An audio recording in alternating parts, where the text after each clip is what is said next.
It says the broadcast is live up in the corner. Oh, wow. We are live today. It is Tuesday. I want to say Taco Tuesday, right? Taco Tuesday. Taco Tuesday, August 30. How did it become August 30 I, already? I just, we just keep plugging along.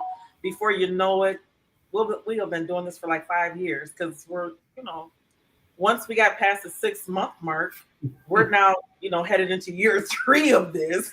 Once we got past that 6 minute mark, it was all downhill. You know, Rolling, rolling, rolling. rolling, roll high. But no, today we are actually rolling together, Dave and I. Today he's going to be Pastor Dave.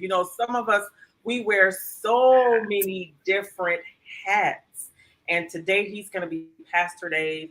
And we are going to start the conversation about intersectionality. We have, since we started May 7th of 2020, we have taken you into so many different communities and talked about the intersectionality of the workplace, of the place. If you like to go hang out, and we've what have we done? We've done drag racing.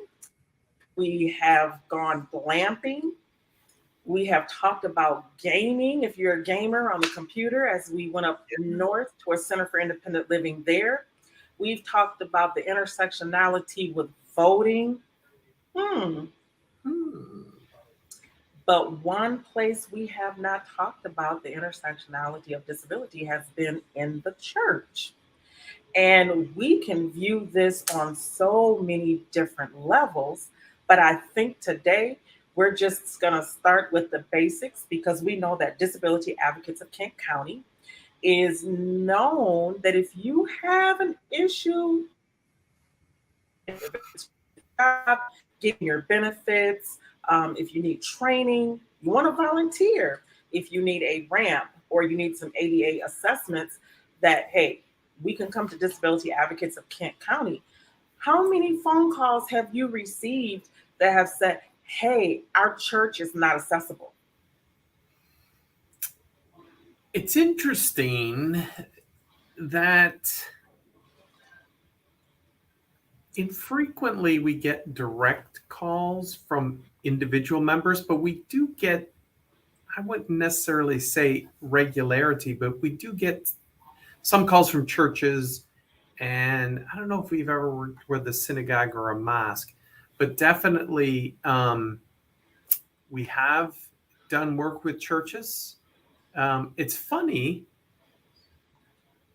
Yeah.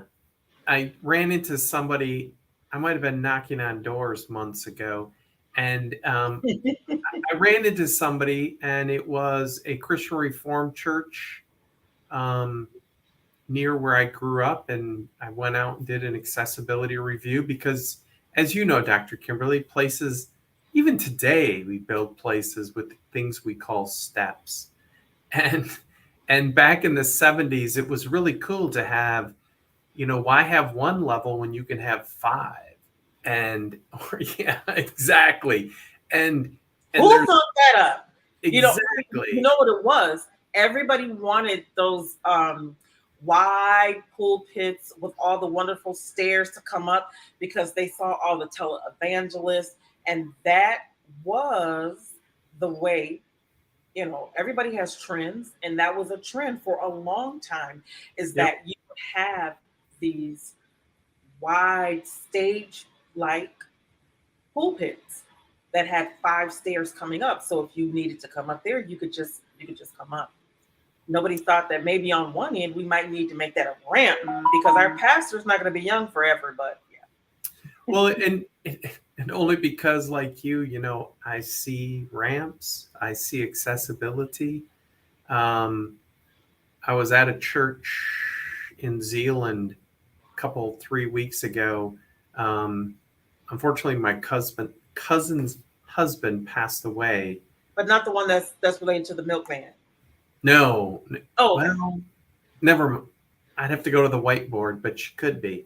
So he passed away a couple years ago, but because not of COVID, of other things, but because of COVID, finally had the memorial service. And of course, I'm checking out how You get Oh, look what we have. there to go. His place of worship, Non-Dairy United First Baptist Christian Reformed Church, is indeed accessible. And it happens, the Non-Dairy United First Methodist Baptist AME Zion Catholic Reformed Church is accessible. And so, but yeah, so, and churches, not to digress to the earthly before we start talking about the spiritual, but one thing that I like to point out to like colleges, universities, and faith communities is you might have a member with a disability. And as you allude to, and we'll probably that's a bigger topic of and some of our guests in the coming weeks as we really crack this open, that wow, can you have a pastor with a visible disability? What does that mean? That's a whole Well, nother well, cat. actually, the two pastors, well, there's three. One was my father because he was blind. Yep. Number two was Pastor Clifton Rhodes. And then the church out on the Beltline. His name eludes me right now, but he had, Oh, yes, yeah. he Yeah. had, Calvary Church, the big yes, old, like one of the first mega churches. big mega churches here in West Michigan. And he had ALS, and he actually was the first pastor that I know of that talked openly about his disability, was a place of, refuge for those persons with disabilities. And then when Pastor Rhodes was diagnosed, came alongside him and, Yeah. really helped him through that. And Pastor Rhodes pastored almost all the way to the end, even when he was in a wheelchair. Voice got really raspy because of his diagnosis. And I tell you, there were a few services where I showed up and him and I sat side by side, and a little emotional. Yeah. Yeah. And the two of them co-wrote this book talking about their experiences. And not since that time has there been anyone else that has come forward to really champion what does it look like when you're a Christian and you're either born with a disability, or you have an accident, or because of an illness that progresses and it causes you to lose, your mobility. And what does that look Yeah. like with you attending church? Right. And then of course, yeah, so many different angles because if you go to in the Christian traditions, we call it seminary. So you go to seminary to become a Yes. minister or a priest. And if you're a person with a disability, you're like, all right, well, you can do disability ministry. And it's like, no, I just want to be a pastor or I want to do this or that. Um, and yeah, exactly. And yeah, I mean, I was actually thinking of a friend, talking about a friend yesterday who became ordained. Um, and, and it's, being Roman Catholic, we do it differently where the bishop kind of moves you along and you get ordained and then the bishop assigns you. Well, my friend Lori, she couldn't get ordained because she didn't have a call to a ministry, right? And so it didn't make sense to me, but now, and that's, yeah, I'll be quiet about people who can get ordained online. But but the idea of um, for her, and then she got a call and she was going to do ministry. She being a person with a disability herself, and a visible disability, and was going to do ministry to folks with disabilities within her denomination. Mm-hmm. Um, and yeah, so it's a yeah. I'm just gonna. I don't understand it all, and I'm not supposed to. But back to how folks, um, how they see folks in the community. Are people with disabilities just objects of ministry, Mm-hmm. or are they full and alive members and or contributors? You know, it's kind of funny. Um, all right, thank you, other folks, for joining today. 41 years ago, believe it or not, when I was a senior in high school, um, I was in a high school seminary, and the priest that was in charge of our senior religion class, Mm-hmm. he just tossed us basically into the deep end of the pool where we, well, maybe not totally tossed, but like the quick piece was, um, we had somebody from a ministry, God's Kitchen, Barb and Don Raymaker. They came in and they taught us about what they did, or did an information session. And then Mm-hmm. for 2 weeks we went and were engaged, or 2 to 3 weeks, doing that service alongside others as volunteers.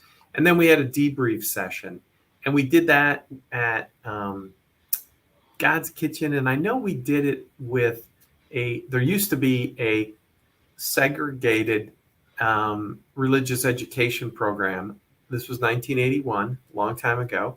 A segregated religious education program for young adults with developmental disabilities within the Catholic Church. And so we went and volunteered there. And so to say, the but long ago, our biggest reflection as a class was we were supposed to be ministers, and we were ministries, meaning we also received tons back from the people that we were supposed to serve. And so, again, back to being people with disabilities, because most of the folks that we volunteered for were young adults with disabilities. A lot of homeless folks have chronic mental health conditions, and to see, the chronic homeless. And so, who are the folks that, again, we're supposed to serve, and we're getting tons back? That's the wacky thing about faith, right? Right. So Randy says, what about ability of faculty when a pastor's mind isn't as sharp? What supports are available? Well, currently, um, there aren't those type of services available unless you know of some. I know that you can go to Pine Rest, but is it saying, okay, we have a program set aside for pastors when they need respite? I don't think that we really have anything here. There are some respite places for pastors across the United States. I know there's one in Florida, but not necessarily, when it's geared towards let's say they're in their 60s or 70s and they're still pastoring and they start to experience dementia. Normally, what happens in the African American church is that they become pastor emeritus and they're asked to just sit on the pulpit and not necessarily engage in service, maybe just to pray, but their responsibility of shepherding is curtailed. They have Yeah. associate ministers. And what about in the Catholic Church? Is there a respite for pastors? I mean, there is and isn't. I mean, some of it depends on I want to say almost the quality of the bishop and how much the bishop is engaged in that support of clergy. I mean, if it gets to a very serious point, I mean, they're probably going to, as you said, are they going to move a priest to a ministry that's less taxing or within their ability? I mean, this was a while ago, probably 20 plus. There was a priest who had MS. And as it progressed, he was pastor and then just was associate pastor. And then I think he just was in residence at a church where, again, he couldn't physically minister. Um, there was a priest who had a very wild, um, wild is not the right technical term. He was out chopping down trees or sawing them down.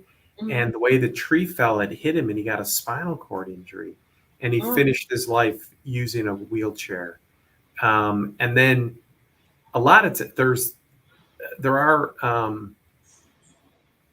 is there more than one in town? There's one for certain Catholic nursing home. It's St. Anne's Home. Okay. It's run by, I think it's the Carmelite Sisters over on Leonard Street. And so a lot of times priests then become in residence there when they don't have the ability to get the Pastor. support they need at home.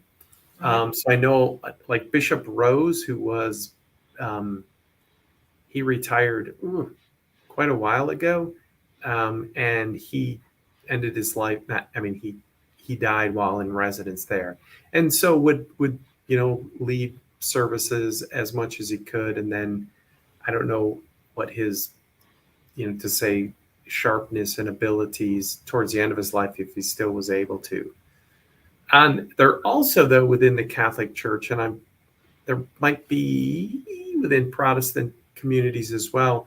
Um, the most direct is there's a entity, at least there used to be outside of Detroit, if a priest has a substance use disorder. And Mm-hmm. so to go for rehab services and knowing that again, it's, um, I mean, again, once when you become a minister, there's that different expectations that are put on you. So if you were Yes. to say in a standard rehab, would people approach you as pastor as it was like, I'm just here for rehab, leave me alone? I mean, I don't think it, I don't think it kind of happens that way. But it is now 16 minutes after the hour. You are tuned into Rolling on the Road with Dr. Kimberly and Dave. And we are going, well, we're in the midst of a conversation about the intersectionality of disability and the church. And just because of my own experiences, this in October, I will begin my 10th year of being in a wheelchair. I don't know where the time went. It was just yesterday. I was mad and having to be at Disability Advocates of Kent County as a consumer. And so as we see so many pastors during this pandemic that have either contracted COVID, have died from COVID, they are long haulers, and many of them have committed suicide, just the stress of all of it. And then having to pastor during a pandemic, when there's not a book for you to go to say, hey, wait a minute, hold on, let me look on page 323, and it says this is how you do this. So many of the things that pastors and other lay and other clergy, they're they're just been flying by the seat of their pants, but we still want what has been some of the best practices. We're excited that we will probably talk about this almost to the end of the year. We'll probably salt in some other pieces. Many of you may not know that we have almost 9.5 million people in the state of Michigan. Of the 9.5 million people, there are 2.3 million that are registered through Social Security or through another reporting agency as having a disability. There are 700,000, according to U of M, of all the people that have given the information. So these 700,000 people have stated that they were positive with COVID and that they have long haulers. Add 2.3 million to 700,000, and that number is good as of May of 22 this year, 2022, that U of M has been compiling all of this information. And according to the Michigan Veterans Affairs Agency, there are 567,000 veterans, and a majority of them, if not all of them, have some sort of disability. So if we add up those numbers, more than half of the population of Michigan identifies with the disability community. And so it's imperative that we have something in place, or we at least offer the information, just like we have, in times past. How do we cope with it? How do we deal with it? Uh, seeing some of these numbers and dealing with my own disability was the impetus for me to go back and get my second doctoral degree was in disability studies and universal access. Universal access is not just, is this building ADA compliant, but universal access is just universal access to life. You know, am I able to attend church? Am I able to get to my doctor's appointments? You know, if I would like to go out and get a pizza with my friends, can I go and do that? You know, so for the last part of it was my lived experience. You know, the other four was out there researching, you know, through my business, 100 Shades of Diverse Abilities, and the number of clients that came through, and then making those phone calls with disability advocates. Hey guys, I need some help. You know, Right, so this right, what's going right. on. Well, and yeah, my mind just starts popping. Uh, Definitely, Randy. The webinars, workshops, different denominations have um, different ways both to support a pastor as well as to support a pastor in their learning on that universal access, because it's the, and then where my mind goes, it's the, I have it on my bulletin board or my whiteboard. Are you disabled? And to lead with the dis here, folks. I know sometimes, so disabled, and then are you disinvited? And then are you diswelcomed? Because we don't say disinvited or diswelcomed, but No, that idea of, like all are invited.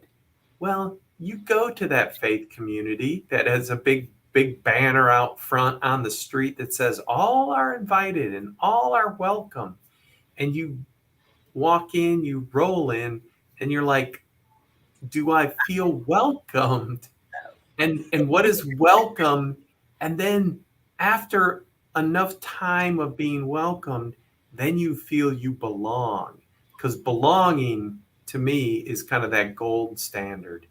And you belong, I hope you belong to a faith community that is about welcoming, as opposed to a faith community that where you belong and then you pull up the drawbridge and say, nope, we're full, no more needed. And then yeah. So, because in this stuff, folks, I do, Dr. Kimberly does it in her work world as minister. I do it in my free time.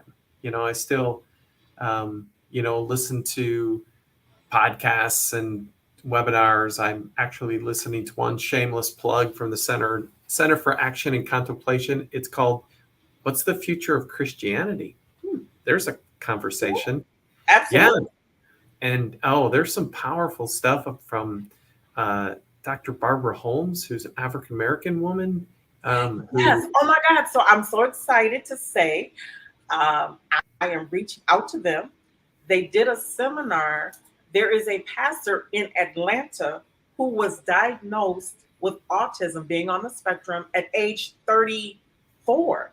That's awfully late, you know, to have that type of diagnosis. So I'm excited for the people that will come that are going to share just a what plethora of experiences through different lenses, because there's just so much to talk about. exactly? Like for Tanji is on here, and she's from Detroit. She is the mother of a son who has autism, and I love everything that she has done to make him be included, and to feel welcome and to feel invited in many places.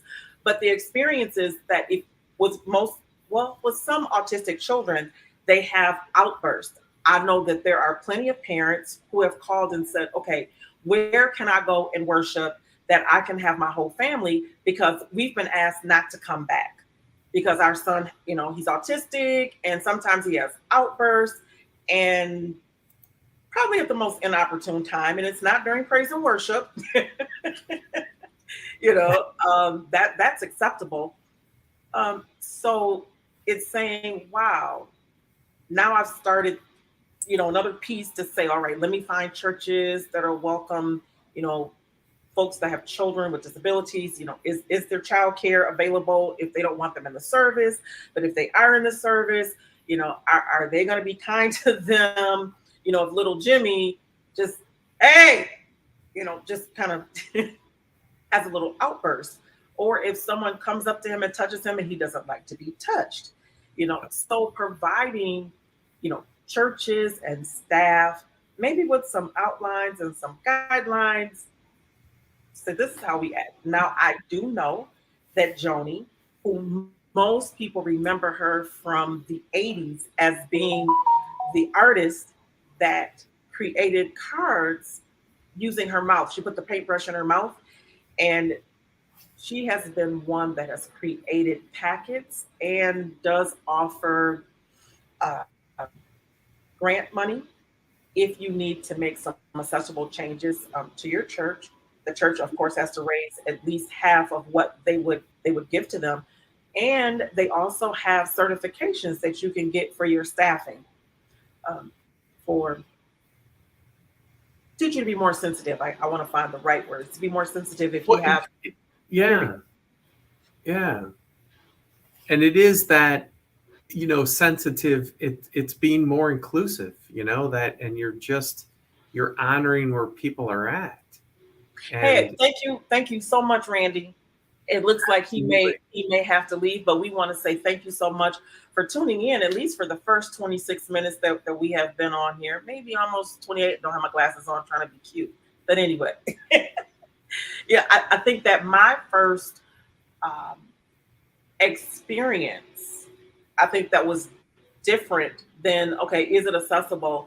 Is that there was an older couple, and the wife was very hard of hearing and wanted the church to get a loop system so that she could, tune in with her hearing aids.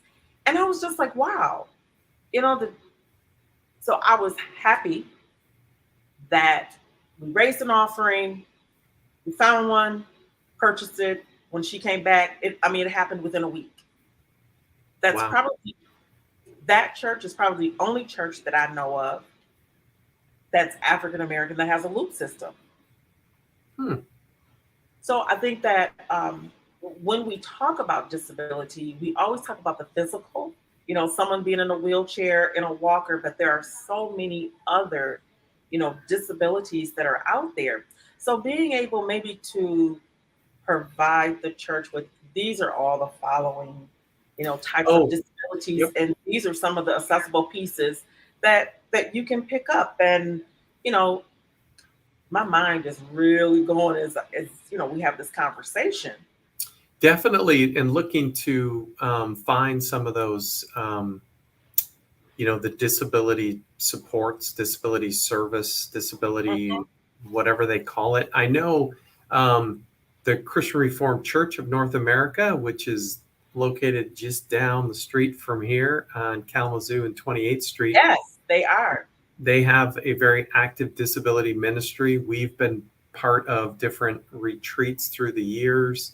The Reformed Church of America, though based in New York City, they have a very large presence here, and here, West Michigan, that is, since we're all Mhm. over, people listening to this. And so I know those two faith communities. We actually, there was a disability justice not event, kind of training activity through last fall. It wasn't as much as it could be because, Zoom, there's only so much you can Right. do with Zoom. But Mhm. again, it was getting some young folks with and without disabilities working together on issues to make a more inclusive faith community. And so um, I like that inclusion and welcoming, especially when it comes to faith. Absolutely. Absolutely. Because, yeah. I think that my experience has been, and many others, who did sin? It's in the Bible. It's in the Oh, Bible. And it's like, well, who did sin? And Jesus said, you're asking the wrong question. I love it. You're asking the wrong question. And I believe that at times in the faith community, we ask the wrong question. Okay, we'll stop. We'll pause on that one. It's like, hmm. It is now it is now 4:30. And we want to say thank you so much for tuning in. You are rolling on the road with Dr. Kimberly and Dave. And today we are talking about the intersectionality of the church and disability. We've had some great folks chime in. We want to say thank you so much to Randy for what he contributed to the conversation today. And we probably will end up with more questions than we do answers, but I'm telling you, this is going to be great. We're only a day away from September. So, what's that? September, October, November, December. We definitely can. It's It is definitely the quite a yeah. while. And be able to touch on different aspects. You know, we want to make sure that we are representative of whatever lens that you are looking at the faith community through. You know, whether you are a parent that has a child or children with disabilities, or if you are the person with a disability, um, are you a faith leader?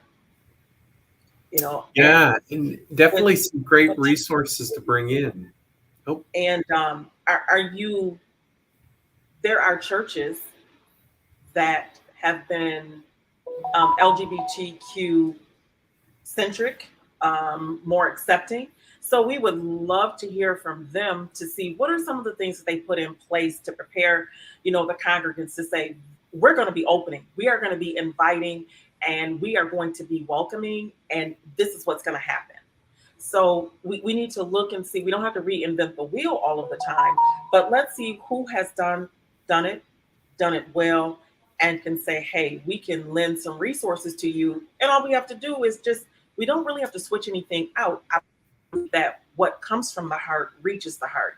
And so if we have a heart to want to be inclusive, loving, and caring, then it doesn't matter who comes through the door. We can receive them all. well, and I really like the comment though you made just before this section when are we asking the right question? And to really crack that open, because yeah, we need to get a we need a better set of questions, and who gets to ask the questions, and when and how, and yeah, so excellent opportunities. I mean, one of the questions that I asked of a pastor, and I said, "You never include me." I felt like Rudolph. You don't include me in any reindeer games. Well, I can't. Why can't I be included? And the response was, "I don't know what to include you in. I don't know what your abilities or no, the word that they use. I don't know how handy capable you are." And I said, "What?" Um, And even there, the this idea of, um, just even asking the question, how do you like to be referred to? And it's like, I like to be referred to as Dave, you know. you know what I tell them? They're like, "What's your first name, doctor?" "What's your last name, Kimberly?" And I said, "'Cause I was in school a long time. I paid a lots of money, and that's my new name. Yeah, that's just my new name." But And I yeah, don't think that other than being called, doctor, because it was earned, it was not given. I had to work very hard for it. And there were days where I'm like, "Oh, I don't know if I can do this, anymore." And then I had to look at others that were depending on me to do this because there has to be somebody who blazes the trail. There just has to be. And so, and have the personal bravery and courage to actually have the conversation and then have a call to action. So we're not just having a conversation because this is what we do. We're looking for answers. We are looking to, well, our whiteboard and say, okay, what do we need to put on there? Let's do a SWOT analysis, of the faith community as it relates to the intersectionality of disability. that would, Yeah, that's just an awesome idea because I'm thinking, okay, what are these buttons down below here in StreamYard? And this, we have this running SWOT analysis for faith communities as it relates to disability, and each of our guests can give us whatever pops, you know, You into know what? their consciousness. We could do that. We can actually add another screen over here. And what we'll do, the screen will be our guest moving forward.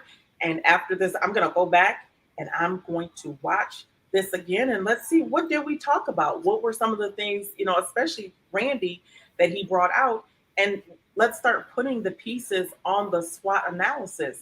I think that this is, I mean, we're always looking, how can we improve what it is that we do and that we're providing to the community?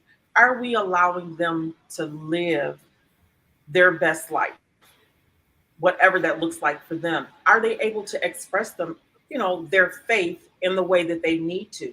Is there a space for them to express their faith? Those are opportunities, weaknesses, Yes. and of course, folks, this is going to be an extremely broad brush because when we're talking about all faith communities, some faith communities, inclusion could be an awesome strength. For some, it's going to be a weakness, an opportunity, and unfortunately, for some, it's going to be a threat, right? Absolutely. What I does it mean, mean to include those people?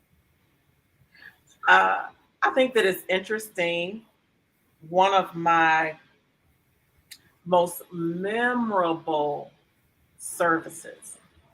It was awesome. Evangelist came in and he said, God is in the room today. And I know he's going to heal somebody in this room today. And he turned and looked at me and said, but not you. Really? He just, everybody was just, ah! So they're looking at him up here and he turns as everybody's, into a praise break and he turns around and said, but you. And I just, mm, okay. Then I had another evangelist say to me, after the service, he said, I want to talk to you, sister. All right. You know, I was gonna lay hands on you and heal you today, but you know what? The Lord told me you didn't have enough faith to be healed. I said, well, I don't know what Lord you were talking to. And I said, but the Lord that I serve, I said, he knows what my faith is. I said, maybe you don't have enough faith for healing. He had the audacity to He told blame me that you. he said, yep, I was gonna lay hands on you today. He goes, but the Lord told me that you didn't have enough faith and you don't believe enough to be healed out of that wheelchair. And so he said, when you're ready and your faith gets to that level, oh, I'm gonna be there and we're gonna be in a service and you're gonna get up and you're gonna walk up out of that wheelchair. And I was just like, okay. Yeah. Some people Yeah. and and ordination does not create inclusive All right. minds. We have a comment. And this is from Stephanie Lynn Jack. She says, good afternoon, everyone. I am disabled due to having a stroke. I'm very involved in church. My pastor picks me up. Thank you for that. That is awesome. And a shout out to her pastor that does that for her. We want to say good afternoon to Beth Bowen, who's watching, Gwendolyn Childs, Carlton Lee Brewster, Cheryl Ward. Hey, Carol Englishman. I love her. We just worked together on a case. So I love to hear stories about, like that. And that is definitely, a great story to hear behind something that was said to me. And I tell people all the time, when I go around and I do, motivational speaking, and I say, I am more healed now than I ever have been not being in a wheelchair. And I said, for me, I was more crippled when I was walking around than I ever have been in this wheelchair. And I feel like the Lord just turned me inside out. So you just see outwardly what was on the inside of me, and how we can so easily mask it, with works and just being involved. And because the first thing that people say to me all the time is, I'm so sorry that you're in a wheelchair. And I'm just like, well, I'm not. And I'm so sorry that you're walking around. Walking is so antiquated. Like, oh my God, I could just roll and go wherever I want to. You know, I say, wheels, riding around in wheels is just the new thing. And people are like, wow, you have such a great attitude. And I think it goes back to how our relationship began was the ability to change the hearts and minds of people. I think I was supposed to have 6 minutes, and I spoke for 7.5 minutes with a little tap tap on the shoulder. But bringing people into your lived experience and know that it's really not the end of the world. Trust me, I thought that it was for about 20 minutes. And then it was like, hey, you need to get up, check yourself, and just no matter how you feel, you get up, you show up, you never give up. Um, because there's somebody that needs your story. There has to be that happy ending. And it looks different for every single person. I think we've said this so many times that we're all here to help you live your own best directed life. And I love the direction that my life has gone in being in this wheelchair. Well, and I was just looking. Another friend who's been a long time awesome advocate posted, and this was related to employment. But this meme she posted, it's like what people think people with disabilities want to hear. You're so inspiring, and I see you as my equal. And then it says what people with disabilities actually want to hear. And again, this is about employment. It's you're hired. Your medical coverage was approved. We're happy to accommodate you. You Yes. got the promotion. I mean, things that people just want, like, again, disability, not disability people, Absolutely. I you're was actually, excited. um, I love getting on the bus because it just gives me an opportunity to reflect, number one. And sometimes I'm going to be very transparent. When we are privileged, and I absolutely have to say that I'm very privileged, uh, we can become complacent in our privilege, and we forget that there are others who don't have what we have. They don't have access to what we have access to. And sometimes, you know, I can take my life for granted. And I certainly didn't get here overnight. And I certainly didn't get here without a fight. I had to be my own best advocate at times. And because nobody knows me better than me and what I experience every single day.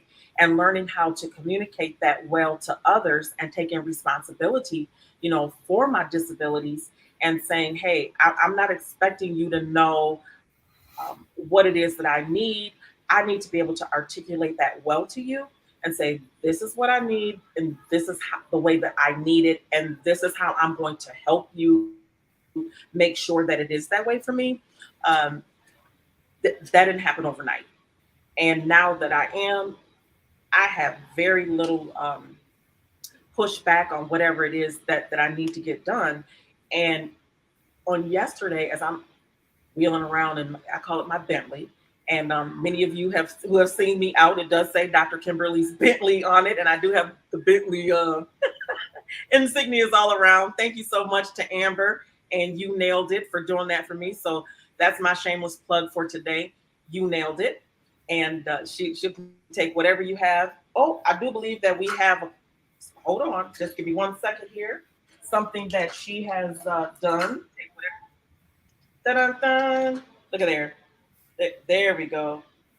As you can see, the nicety in there. Bedazzled, Yes. dazzling. I love her bedazzling skills, and I got quite a few things over here, a plethora of things that she has bedazzled. But to get on to get on the bus, and other wheelchair users like, oh my god, as I'm wheeling around, you know, at the station, the transfer station, everybody's like, oh my god, who is that? That is so cool. And other wheelchairs say, you know what, my insurance doesn't pay for that. And I'm like, I'm sorry. That is the wheelchair to have. And it made me stop and think, you know what, that's another area that maybe we need to, look at when we go to legislative day. Let's fight for people who need, wheelchairs. So of course, she starts to tell me her story about her disability and what it is that she needs, and saying, hey, I don't have a doctor that listens to me for me to be able to get, because I know I have to have a prescription in order to get a wheelchair like that. But how do I communicate that to my doctor? And so I said, well, here she goes again. So I'm on the bus, advocating, and I'm said, wow. And this is why I need to, every now and again get on the bus to be able to see, how are you living? I know how it is I do, but what can I do to improve the quality of somebody else's life? Even if it's just something as simple as getting them a better wheelchair. Yeah. What be able to do it. It's, being of service when opportunities present themselves, and connecting people to the resources that we know. So, hello, Pat. Hey, Pat. Pat is tuning in all the way from Georgia. Georgia. So you guys So, yeah, know that we are in all 50 states, and we are in 11 countries. Woohoo! We just keep growing and growing and growing. So we appreciate all of you that tune in all the time. And this is just the tip of the iceberg. This was great, Dave. What do you think? we're again. I'm going to go back to the comment you made. Are we asking the right questions, folks? Because that's what I look forward to the next few months. Is, are we asking the right questions? And when we think we have the right questions, let's question our questions. Not to get too all into it, but we will, folks, and with your help. So definitely throw some suggestions down below. If there's some topics within this huge area of intersectionality of faith and disability. And I am looking forward to the many guests we're going to have to help crack this open. I figured this we should end the year this way. We have, over the last 30 months or so, we have been in every sector and talked about every area of intersectionality. We've even gone into what do we do? Oh my gosh, the big one that made me think about it. Oh, we've had some Grammy Award winning singers and talking about their disabilities.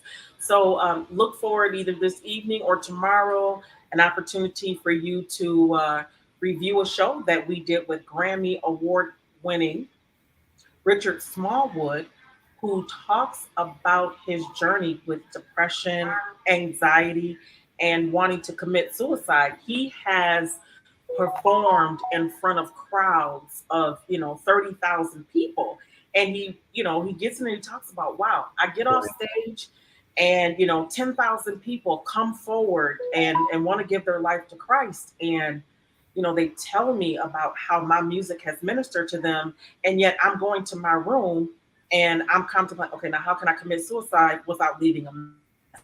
He said, I went to Google it, what's the cleanest and best way to commit suicide. And he said one of the ads that popped up is, if you're contemplating suicide, please dial, he said, wow, I knew that was an answer, from God. And I had an opportunity to go to YouTube and look at some of the comments. They were just phenomenal. That show has had almost 4,000 views now. And just the Hmm. comments from people around the world saying, hey, thank you. He's a famous praise and worship leader. Oh, I saw him in concert. I bought a ticket. And I want to say this is back.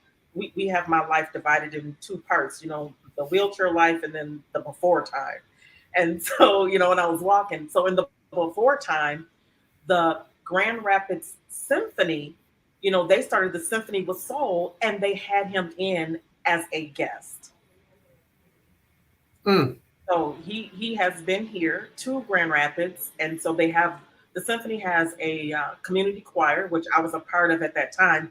So it's kind of we laughed about that when I said how he came in.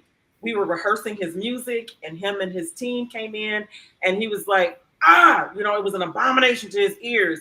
You know, um, if you're gonna sing somebody else's music, this is the way you're supposed to do it. You don't disrespect, a musician by messing up his music and move the pianist out the way. And he sat down and started playing for us. Said, okay, now sopranos, let's go.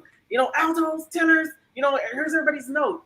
And he said, yep, you definitely sang with me. I mean, he's sung with thousands of people.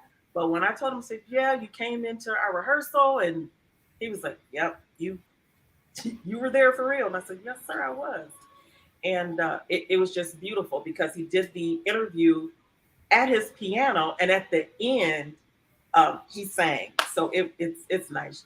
I'll post it this evening so that you guys can have an opportunity to see that show and help us, get started. If there's questions that you see from there, please, inbox us and say, hey, this is what I saw. Can we bring that out? Or even asking him to come back again. What is his schedule like, to be Mhm. able to come back on a Tuesday and do that. So, And it might not be a Tuesday if we can get him on, So, folks, yes. we'll have to go where the guests will take us sometimes. Because, yeah, again, this is going to be it's going to be fun. It is. And I'm looking forward to finishing up the year. We have done everything else. And this is the only the one space in people's lives that we have not, really gone into. And I think that with so many people committing suicide, Mm. you want to say, where's your faith? Or did faith fail you? Where was the church to say, hey, you can Right. hold on and hang on just one more day? It was interesting that I did a photo shoot a couple of weeks for Steelcase, and for their upcoming fall catalog. That's going to be interesting. Yes, that might be how we start off the year next year. But um,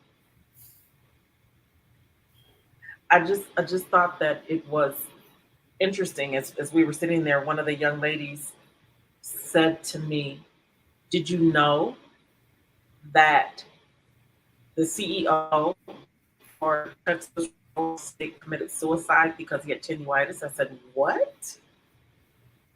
Do you know that I have it too?" And I said, "Just go get you some hearing aid."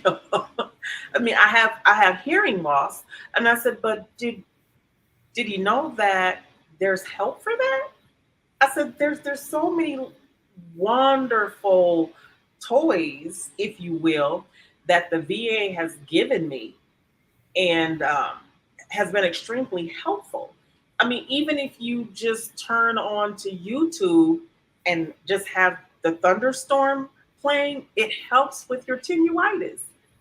And I said, here it is. This man had all the money in the world. And it's like, He didn't reach out to anybody, but he got it from COVID.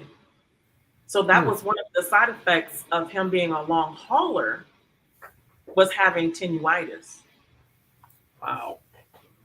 Yeah, folks, and that's 988. That's the new number, right? The new um, mental health hotline. Call 988, folks. Please, please ask for help. Ask for help. Where is help? And I mean, nothing else, just 616-949-1100. Right in the middle is 911. Now we'll take, you know, your phone call. We're not 911, but, we'll accept your phone call and you'll be a priority. Or you can dial 616-514-0731 here at 100 Shades. And there's no reason to suffer alone in silence. And uh, we've gone over our time today. It is now Oh, 4:55, and this time topic, flies when you're having a great time, though. this Great. topic's going to do that to us, folks. It really, really is.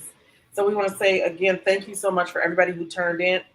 We have Sharona Oglesby. We want to say thank you so much for tuning in, and we will definitely go through all of the comments, and we will start a SWAT. We're gonna put a I SWAT like up. that. We're gonna put up a SWAT. What is your contribution to our spot? We don't need any dollars. We just need some contributions of others. So, Yeah. Dr. Kimberly, awesome, awesome, awesome to hang with you today. Oh, we got one more person that just tuned in and says hi. Hi from Jason. Hey, Jason. We're so grateful that you tuned in. He definitely has a story to tell. So, if you feel comfortable, we would love to have you come on and talk about some of your experiences. And he definitely talks about how his faith played a part with his disabilities. He falls underneath the neuro Mm-hmm. disability. So that would be nice. Most people want to talk about just us folks that's in wheelchairs. I mean, uh, definitely there are some others and those that suffer in silence. But we want you to feel comfortable to know that you are in a community of those who invite you, they welcome you, and we embrace you. So we look forward over the next coming weeks for all of the wonderful guests that we're going to have. And we want to say thank you so much, as always, for tuning into Rolling on the Road with Dr. Kimberly and Dave.